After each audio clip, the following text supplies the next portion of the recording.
საღამომშვიდობისა, ეს TV პირველია, მე გაჩხეიძე ვარ და პირველი სტუდიიდან მოგესალმებით.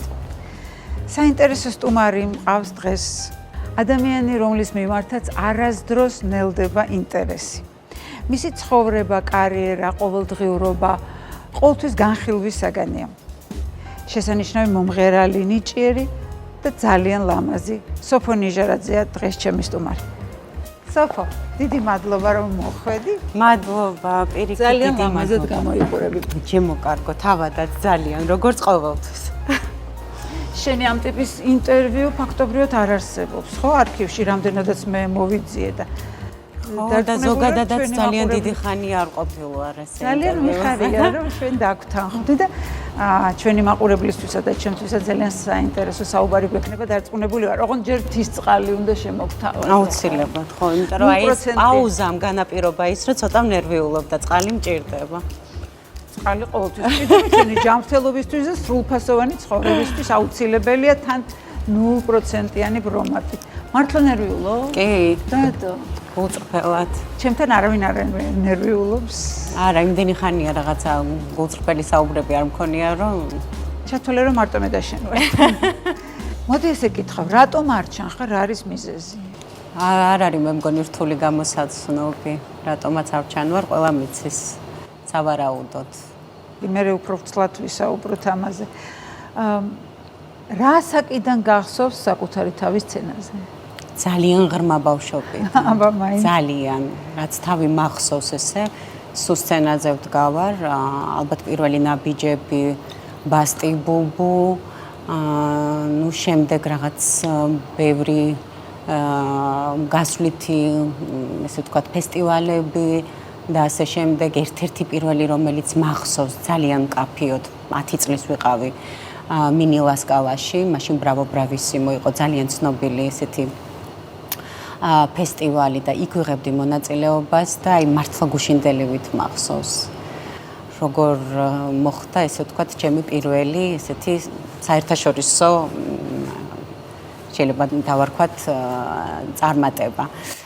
მე ძალიან პატარა მახსოვს. ხო, მე თანდათან ესე შევიჭერი ამ პროფესიაში. ფაქტობრივად სხვა არასდროს არ მდომებია რომ რამე სხვა პროფესია მქონოდა, აი ბავშვობიდან როგორც კი დავადგი ფეხი სცენაზე მივხვდი რომ ეს არის ჩემი პროფესია კი და ოჯახმაც ძალიან შემიწყო ამაში. აი ეს მინდოდა მეკითხა, როდის მივხვდი რომ სიმღერა არ იყო შენთვის გატაცება და იყო უკვე პროფესია რა, უნდა ყოფილიყო კიდევ. იცი რა, აი გულწრფელად რო ვთქვა, ალბათ ჩემი მშობლებისგან ვიგრძენი რომ აი თავიდანვე რომ მე ვიქნები ამ სფეროში. კი, რომ აი ამ პროფესიას გავყვები, იმიტომ რომ სხვაზე აი აბსოლუტურად მართლა არასდროს არ მიფიქრია და აი ამ ხელშეწყობის გამო ბავშვობიდანვე ავირჩიე ეს პროფესია. ამ გზაზე დაგაყენე. კი. ზოგადად რა მნიშვნელობა აქვს ოჯახის მხარდაჭერას? ხელოვანი ადამიანი, რა თქმა უნდა. თან აი იმ დროს, როდესაც მაშინ ნუ 90-იან წლებში ძალიან პოპულარული იყო სხვა პროფესიები, ხო? ნუ მოდი ვთქვათ, რომ ეს ხა ტრენდული მსახიობობა, მომღერლობა, რაღაცა ესეთი პროფესიები არ იყო. არ იყო კარგი ტონი, ესე ვთქვათ, ხო? და ამ დროს თითქოს პრესტიჟული იყო ექიმობა, იურისტობა, მაშინ იყო კიდე ძალიან მოდაში საერთაშორისო ურთიერთობები, ჟურნალისტიკა და ასეთ შემდეგ. დიპლომატია და რაღაც და აი მე უცბად რომ სცენაი ხო, ამიტომ დასაფასებელია რა თქმა უნდა, რომ ოჯახმა იმ დროს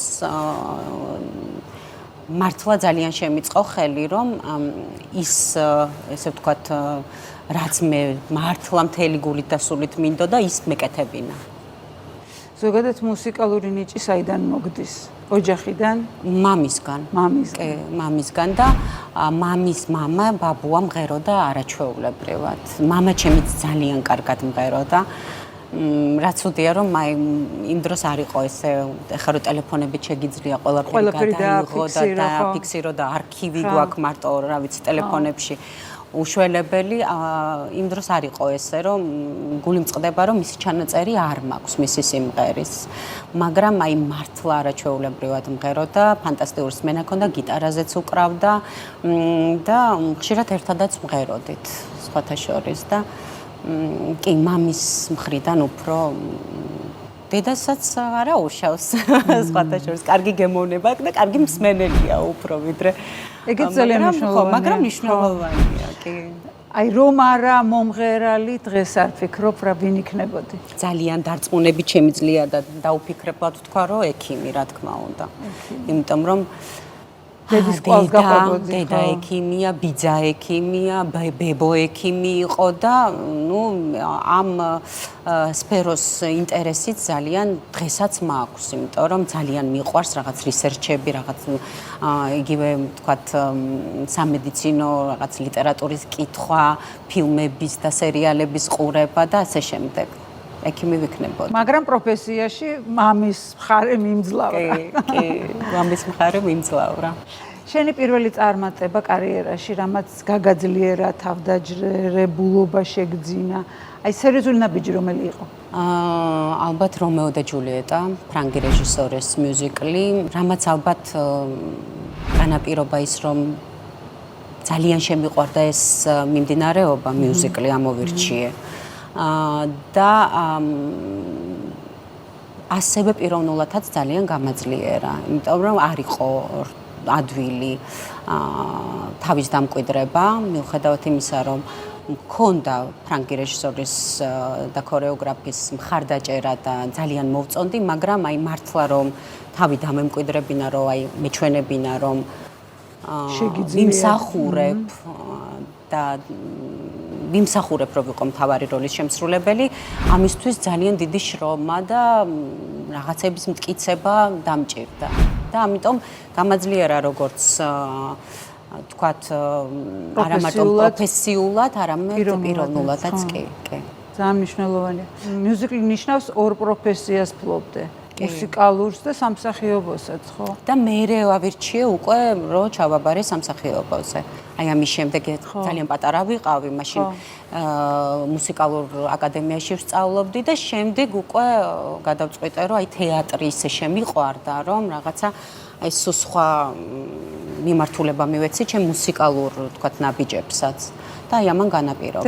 თან თვითონ ეს რეჟისორი იყო ქორეოგრაფიც, და ამიტომ ფაქტობრივად გარდა სამსახიობო და მუსიკალური უნარებისა ძალიან უხვად იყო ქორეოგრაფია და ამაშიც რაღაცნაირად განმავითარა ძალიან. მე ამას მოყვა შენ ცხოვრებაში ამდენიმე მიუზიკლი ასე ხო? კარგად ახსოვს უკვე ქართულ მაყურებას.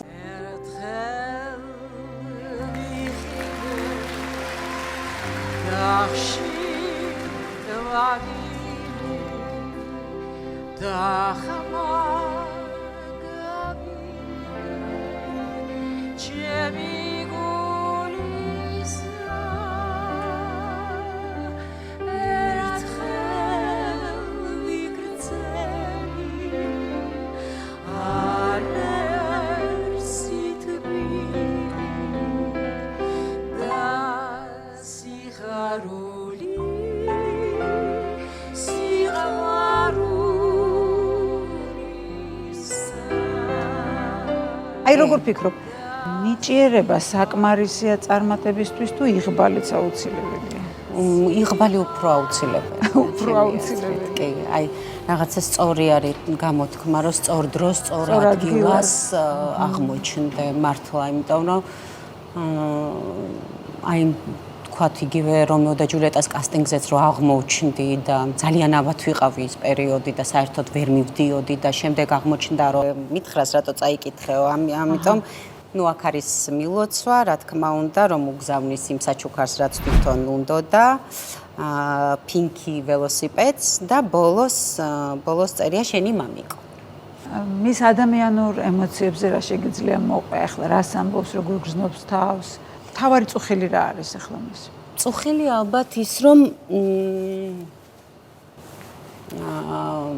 მონატრება აქვს შვილების და უნდა შვილებთან ურთიერთობა სახლი და ხო აი სითბო და აი ამდენი ხანი გავიდა. ნუ გარდა იმისა ხა რაც რა თქმა უნდა ლაპარაკში ბევრ რამეს ამბობს, მაგრამ აი ეს არის ერთ-ერთი უმთავრესი. რისთვისაც ალბათ არც არასოდეს არ ეცალა, ადამიანურად, ხო? რა თქმა უნდა. ბიჭები ძალიან დიდები არიან უკვე და რაც მათთან დრო დაკარგა, უნდა ალბათ უფრო აინას გაუროს. ხო, ეს აინას გაუროს ეს ყველაფერი და ეს არის მისი ყველაზე უმთავრესი წუხილი ადამიანური.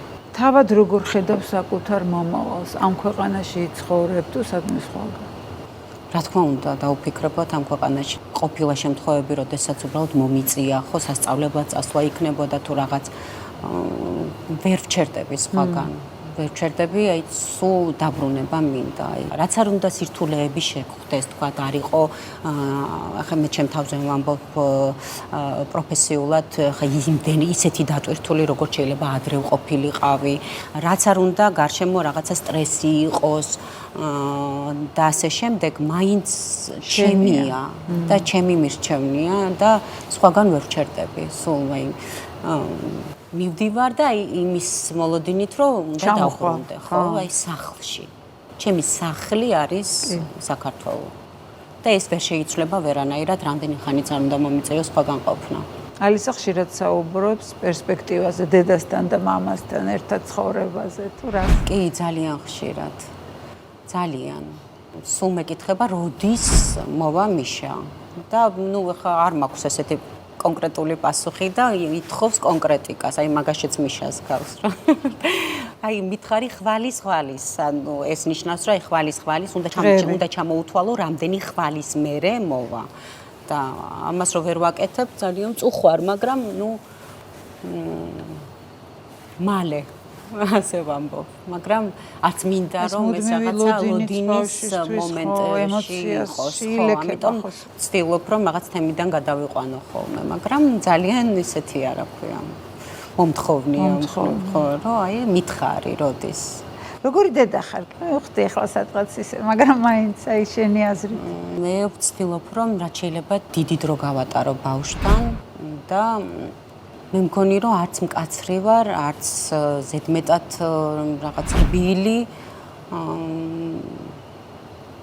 ჩვეულებრივი, არ ვიცი. უბრალოდ უფრო დიდ დროს ვატარებ, იმიტომ რომ ეს არის ახლა მთავარი პრიორიტეტი ჩემ ცხოვრებაში. ვინმე გეხმარება? რა თქმა უნდა. აღზრდაში. კი, მეხმარება დედაჩემი. რა თქმა უნდა, ზოგადად ორივე ბებია ძალიან ჩართულია ბავშვის აღზრდაში.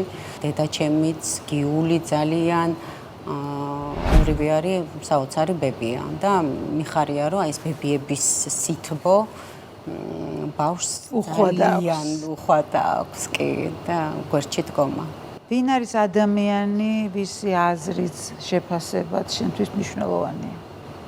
ბევრი ადამიანი არის. ჩემი მეგობრების აზრი არის ჩემთვის მნიშვნელოვანი, დედის, მუსიკალურად ჩემი პედაგოგის, დოდო დიასამიძის. მაგრამ დედა ალბათ მაინც ყველაზე მნიშვნელოვანია. შენი მთავარი გამოწვევა ახლა რა არის?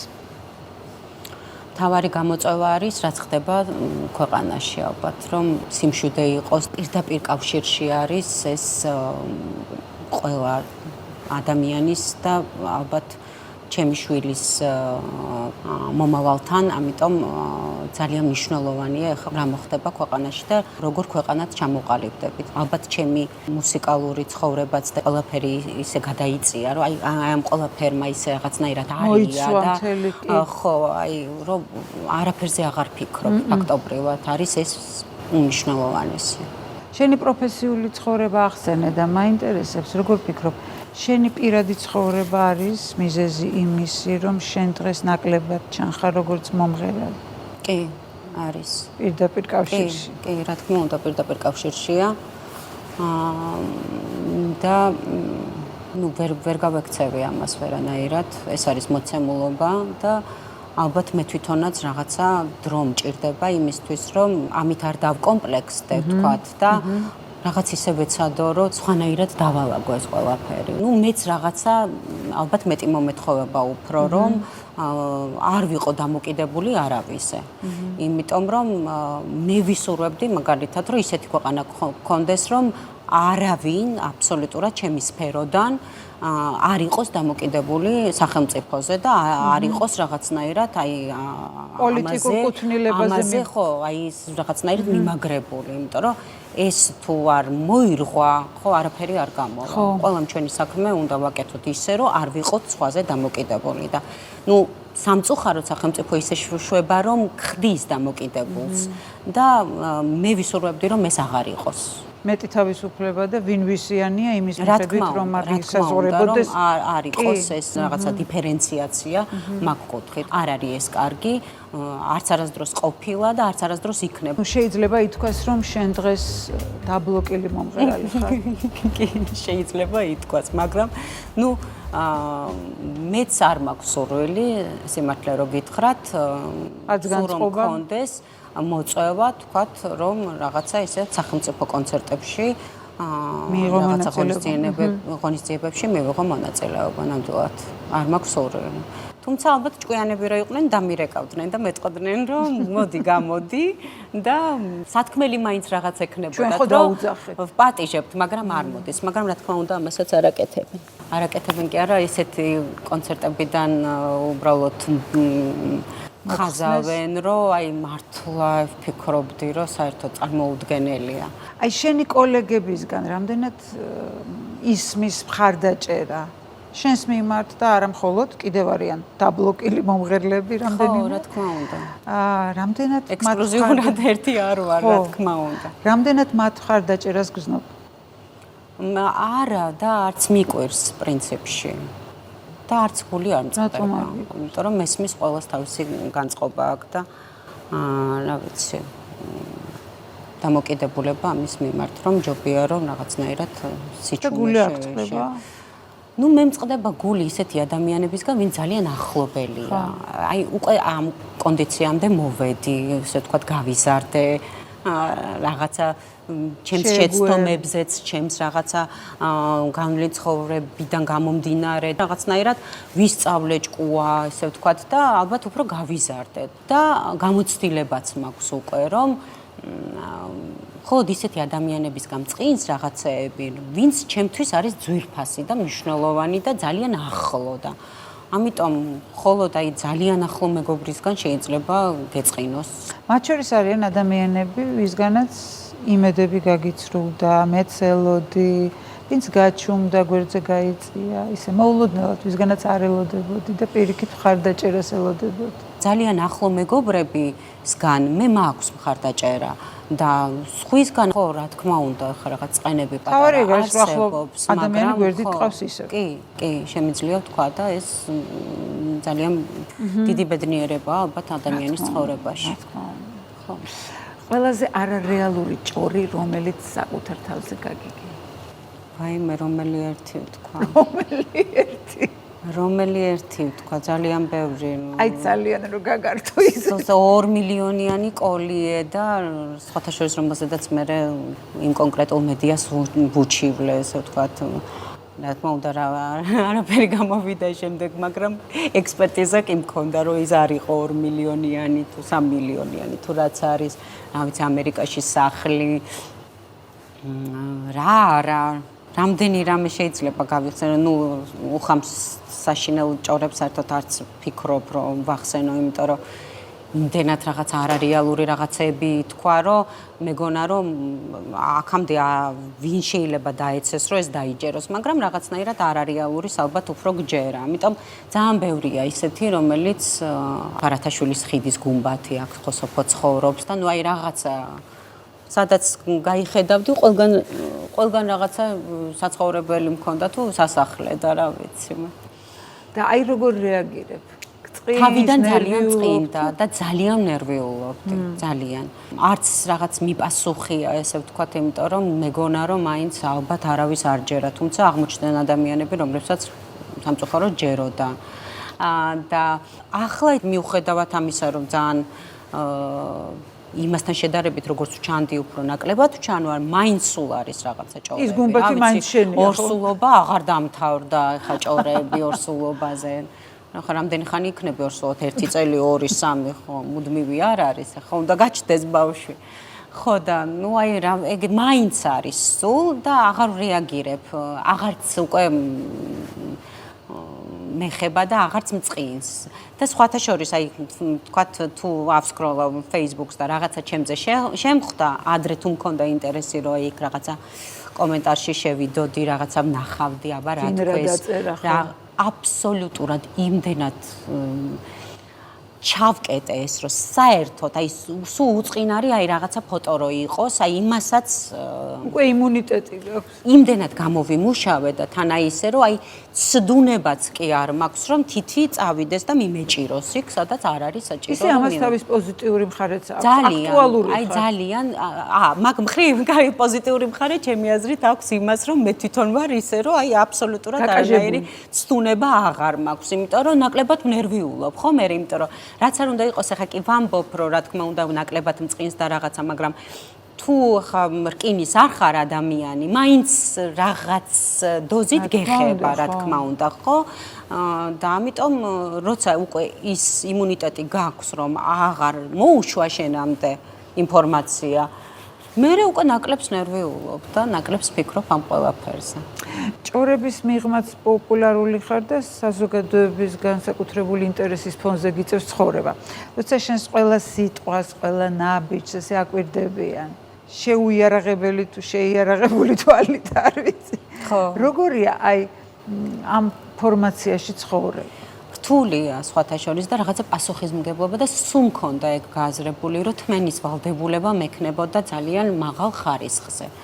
და რაც არ უნდა თქვათ, ნუ მე არ ვარ ფეთქებადი თქვათ, რომ აი რაღაც უცბად რაღაც ისეთი გავაკეთო, მაგრამ აი რომ მქონია ეს თქვათ მე აი მიფიქრია, რომ მე ხომ მაინც თმენის ვალდებულება მაქვს, იმიტომ რომ ისეთ პროფესიაში ვარ მე ვთვლი, რომ პირდაპირ ის კი არა რომ ყველას მოვწონდე, ეგრე რეალურად არ არსებულია, მაგრამ მაინც ჩემთვის მნიშვნელოვანია ხალხის აზრი.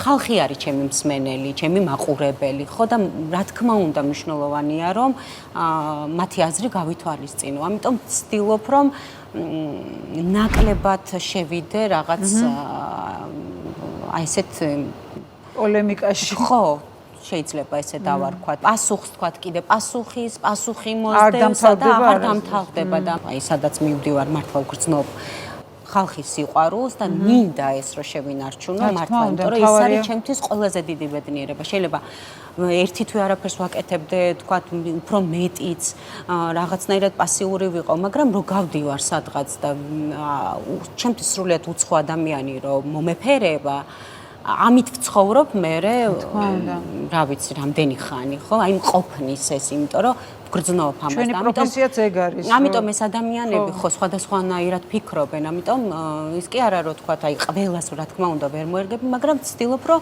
ნაკლებ ადამიანს ვაწყენინო. ჩვენი პროფესია ამას მოითხოვს და ითვალისწინებს, მაყურებლისთვის ვარსებობ. რა თქმა უნდა, მაყურებელია ყველაფერი ჩვენთვის. შენი ყურადღების ცენტრში ყოფნის ნაწილი ასევე არის მიშაც. მიშაც, კი. ყოველ პროფესიას უნდა დავაბრალებთ, ხო? გიწევს რამეზე უარის თქმა ამ ყურადღების გამო? კი, რაღაცებზე მიწევს. უარის თქმა არ დავკონკრეტდები, მაგრამ არის რაღაცები, რაზეც თქვათ გამithვალისწინებია იმის გამო, რომ თქვათ იგივე მიშას რაღაცნაირად არ შეეხოს, თქვათ და ასევე ბავშვი დავიცვა, რა თქმა უნდა. არის ესეთი მომენტებიც და ვითვალისწინებ. შეიძლება ყოველთვის არ გამომდის, მაგრამ ყოველ შემთხვევაში ვცდილობ, რომ ესე გავაკეთო. ეხლა ცოტა ფინალისკენ მინდა წავიდეთ. მიუხედავად იმისა, რომ პატარა ხარ. საკმაოდ საინტერესო. მაგრამ მადლობა, კარგი კომპლიმენტი იყო. მიუხედავად ამისა, საკმაოდ საინტერესო და ღელვარე მრავალფეროვანი გზა გაქვს გამვლილი. კი. ცხოვრებამ რა გასწავლა? გამოცდილება მომცა. ჩემს შეცდომებზე მასწავლა. ბევრი რა მომცა და ვფიქრობ, რომ კიდევ ბევრი რაღაც წინ მაქვს. ამიტომ მთელი ჩემი გამოცდილებით უკვე სხვანაირად წავიყვან. ის გათვალისწინებით, რადგან ცხოვრებაა ყველაზე დიდი მასწავლებელი. დრო, ცხოვრება, გამოცდილება, შეცდომები, შენია ეს ყველაფერი და ამაზე ვსწავლობთ. შენი რეპერტუარი და შენს ცხოვრებას რომელი სიმღერა გავს? რომელი სიმღერა გავს? ძალიან რთული შეკითხვა დაგიჭირდა. რთული შეკითხვაა, იმიტომ რომ ისეთ სიმღერა მომგონდა ეხლა, რომ არ მინდა რომ ეს გავდეს, ხო, არც მინდა რომ გავაჟე. აი პირველი რაც მომივიდა ხა თავში, არ მინდა რომ ეს გავდეს. ამიტომ ალბათ არ შემიქმნია ჯერ კიდევ ის მთავარი სიმღერა და იქნება მომავალში, რომელიც დაემსგავსება ჩემ ცხოვრებას.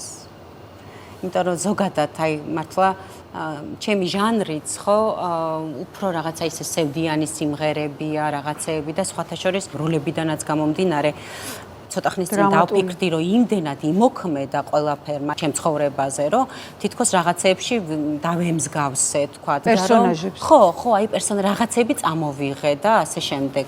იგივე სიმღერებიდანაც რაღაცა თითქოს აი მომყვება ეს და იმიტომ იყო რომ ვთქვი რომ პირველი რომელიც გამახსენდა სულ არ მინდა რომ ჩემ ცხოვრებას გავდეს, ამიტომ მინდა რომ მომავალში შექმნა ის სიმღერა რომელიც ჩემს ნამდვილ ცხოვრებას დაემსგავსება.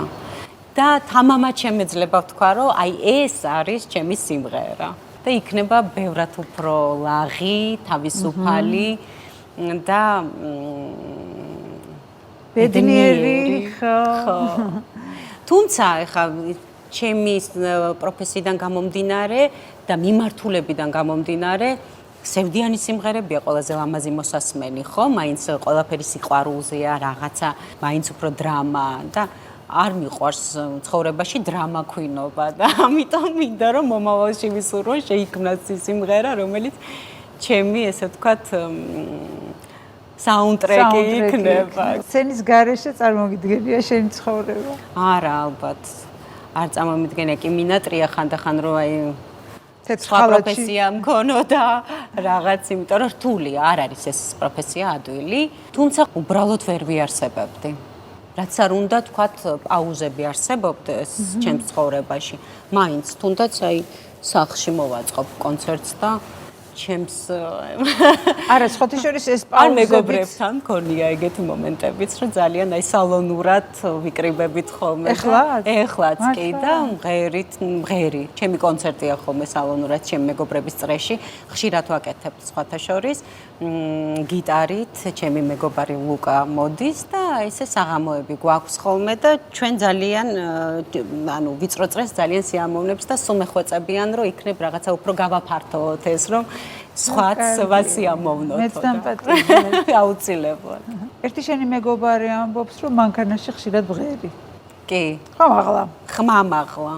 მთელი ემოციით და მთელი საცობში კარგია. ხო და თან ახლა ისეთი საცობებია, რომ ცოტა მერიდება ხოლმე, მაგრამ მქონია მომენტები, რომ ტაშს მიკრავენ გვერდით მანქანიდან და ამიტომ ეთყობა ეს ეხა ჩავიჭირე და ამიტომ სიამოვნებს, რომ მაყურებელი ვიშოვე გვერდით მანქანაში და ამიტომ ვაკეთებ ხოლმე ხშირად ესე კი. ალისკა მღერის? თვითონ ალისკა მეგონა რომ არ მღეროდა და ამაშიც მამამის გავდა, მაგრამ აღმოჩნდა რომ სმენა აქვს.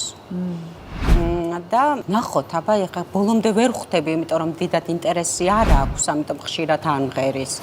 მაგრამ რასაც მღერის, სწორად მღერის.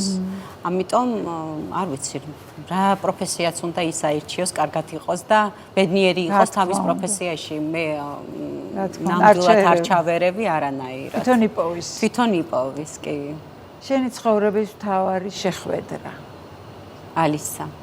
თვალებიდან არა მომდის, როდესაც დავინახე ეს პატარა მოგვაჩნდა. რა თქმა უნდა, ეს არის პირველი შეხვედრა შვილს. პირველი შეხვედრა შვილთან არის თავარი შეხვედრა. დაუთხარი. სიტყვებით მართლა ძალიან რთულია, რომ ბევრი უნდა ვიფიქრო, ალბათ, რომ აღწერო ზუსტი ემოცია, რაც იქ იმ წამს ვიგრძენი. და ჩემი გადაცემის ბოლო შეკითხვა, შენი ცხოვრების მთავარი ამბავი? ნუ მე ვფიქრობ, რომ მაინც მთავარი ამბავი ალბათ მიშასთან შეხვედრა იყო. იმიტომ რომ საერთოდ არ უნდა ვყოფილიყავი იმ დღეს იმ ადგილას და ესე მოხდა უბრალოდ და ამან განაპირობა ისიც მე რომ მთავარი შეხვედრა კავშირში არის ალისასთან. ესეც იღბალი. ალბათ. ძალიან საინტერესო პასუხებისთვის, საინტერესო ინტერვიუსთვის დიდი მადლობა. წარმატებას გისურვებ, ბედნიერ მომავალს გისურვებ. როგორც შენ გინდა ესეთი ცხოვრება გქონდეს. ძალიან დიდი მადლობა. დიდი მადლობა. მაყურებელს კი შევახსენებ, ჩემი სტუმარი იყო მომღერალი სოფო ნიჟარაძე, მე მომავალ კვირამდე გემშვიდობებით, დროებით.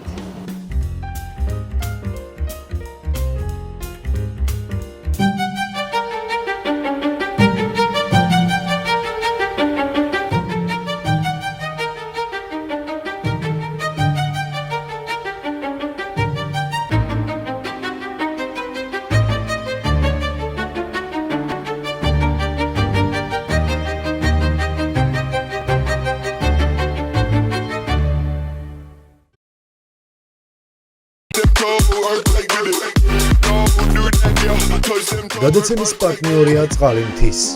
იცხოვრე სრულყოფილად.